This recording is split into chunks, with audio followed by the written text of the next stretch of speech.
दोस्तों जरा सोचिए कि पैसा देकर कहीं हम लोगों को ज़कातखोर या भिखारी तो नहीं बना रहे। आप गूगल पे सर्च कीजिए कि सबसे ज्यादा भिखारी किस कौम में है। जवाब आएगा मुसलमानों में। और फिर इसके बाद सर्च कीजिए कि दुनिया में सबसे ज्यादा दान करने वाले, ज़कात, खैरात, फितरा निकालने वाली कौम कौन सी है। जवाब आएगा मुसलमान। तो सोचिए कि जो दुनिया में सबसे ज्यादा पैसा दान करने वाली कौम है, उस कौम में भिखारी कैसे हो सकते हैं। सोचिए, दरअसल कहीं ना कहीं मिसमैनेजमेंट है या लालच है। तो देखिए, मिसमैनेजमेंट को दूर करने के लिए सबसे पहले तो हम जो हमारे घर में रिवाज चला आ रहा है कि ज़कात का पैसा हम 2000 किसी को दिया, किसी को 500 दिया, किसी को 100 दिया, इस तरह से हम देते हैं। अगली बार वो इंतज़ार करता है कि उसे ज़कात का पैसा फलानी जगह से आएगा।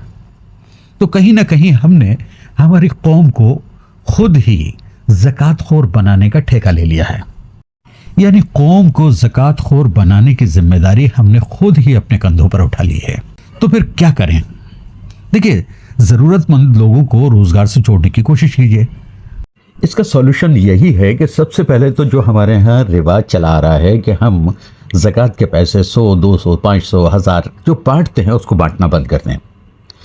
उन पैसों को ऐसे मुस्तहिक को तलाश करें। सबसे पहले अपने ख़ानदान में देखें, अपने रिश्तेदारों में देखें, फिर अपने मोहल्ले में देखें कि जो उन पैसों का कुछ इस्तेमाल करके अपना रोज़गार शुरू कर सकता हो। कोशिश कीजिए।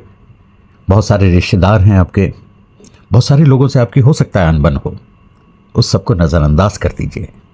अल्लाह के वास्ते काम कर रहे हैं ना, तो अल्लाह के वास्ते उनको माफ़ कर दीजिए और उनके लिए मदद कीजिए कि वो कौन सा रोज़गार शुरू कर सकते हैं।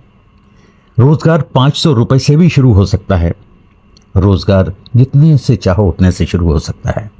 बस करने की ललक होना चाहिए, कंटिन्यू उस चीज़ पर काम होना चाहिए।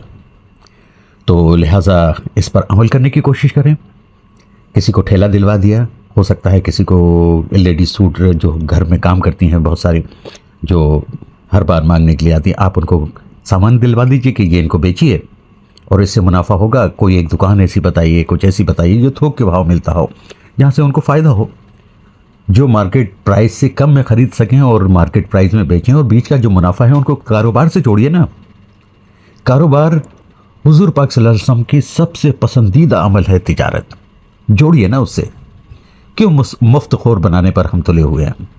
1000 रुपये, 2000 रुपये ऐसे करके जेब से पैसे निकाले, किसी को भी हमने आंखें बंद करके दे दिए। आपको कैसा लगता है जब कोई टोपी वाला, बुरखे वाली औरत बीच चौराहे पर आपसे भीख मांगती हुई दिखाई देती है। इसके जिम्मेदार आप हम सभी हैं। बंद कीजिए इन लोगों को देना। ये प्रोफेशनल लोग हैं, बहरूपीय लोग हैं, इनको रोका कैसा जाए। ऐसे ही रोका जा सकता है।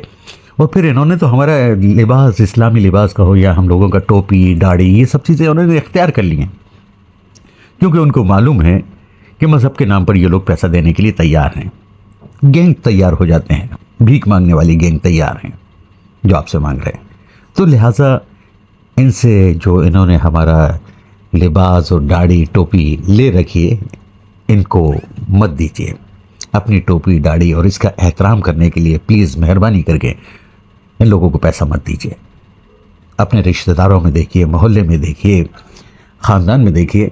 और सबसे बेहतरीन तरीक़ा है कि आप अपने मोहल्ले की परचूनी की किराने की दुकानें, वहाँ जाइए, पूछिए कि यहाँ 2 रुपये, 5 रुपये का, 10 रुपये का सामान कौन ख़रीदता है। उसके हालात मालूम कीजिए, कैसे हम उसकी मदद कर सकते हैं वो देखिए ना। हमारे माशरे में बहुत सारे बच्चे ऐसे हैं जो कुछ करना चाहते हैं, पढ़ाई करना चाहते हैं, कॉम्पिटिटिव एग्ज़ाम्स की तैयारी करना चाहते हैं, कुछ बनना चाहते हैं। उनसे जुड़िए, उनकी फ़ीस में मदद कीजिए। और वाकई वो काबिल हैं, लेकिन कहीं ना कहीं उनको फाइनेंशियली परेशानी है। आप उनको किताबें दिलवाइए ना, आप उनकी फ़ीस में मदद कीजिए, ताकि आपके पैसे का सही इस्तेमाल हो सके।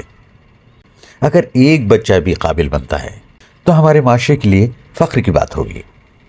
बच्चों को काबिल बनाइए, एक रोटी कम खाइए, बच्चों को ज़्यादा पढ़ाइए। अगर आप भी हमारी लाइफ होप की मिशन एजुकेशन एंड एम्प्लॉयमेंट की इस मुहिम से इत्तेफाक रखते हैं तो राब्ता कायम करें और ज़्यादा से ज़्यादा इस बात को शेयर करें। बहुत बहुत शुक्रिया, जज़ाकल्लाह खैर। और चैनल को सब्सक्राइब करें।